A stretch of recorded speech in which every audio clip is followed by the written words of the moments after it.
we're in a new stage, in my judgment. And after a summer of nonstop storms across the United States, storms which are exacerbated because you have more moisture rising from the ocean because it's warmer. So, we don't have to wait around for a new logarithm or a rocket science equation to be solved. We're not waiting for Goodwill Hunting, for Matt Damon to come in and put it up on the board. That's not what's going on, folks. And all across Canada, Europe, in Russia, Australia, massive fires because of the relationship of mass storms creating more brush to burn and so forth. Out of control flooding in Africa, crop-killing droughts in Asia, record temperatures around the world. Every day you wake up, it's a record heat day.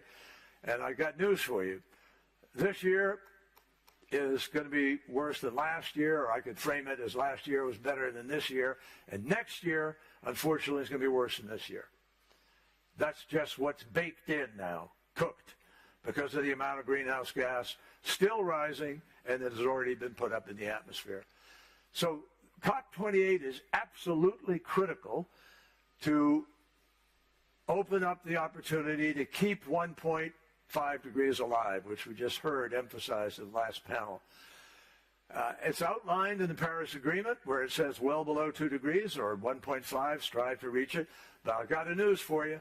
Well below 2 degrees ain't 1.9 or 1.8. It's somewhere in the vicinity of 1.5, obviously. So we came up with an agreement in Paris that has the ability to engage the very first review of the parties to the agreement.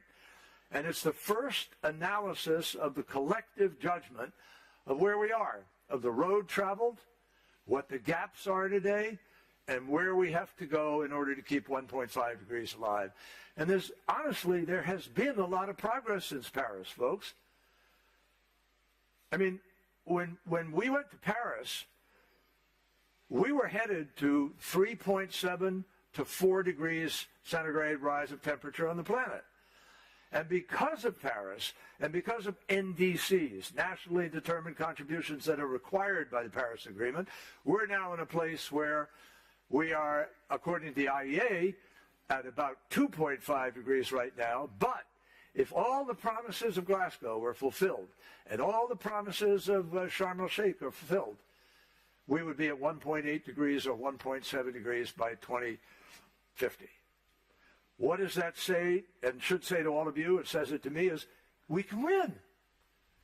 This is actually winnable. But only if we do the things we promised to do, and only if we deploy the renewables and the other technologies that we need to effect this transformation. Now,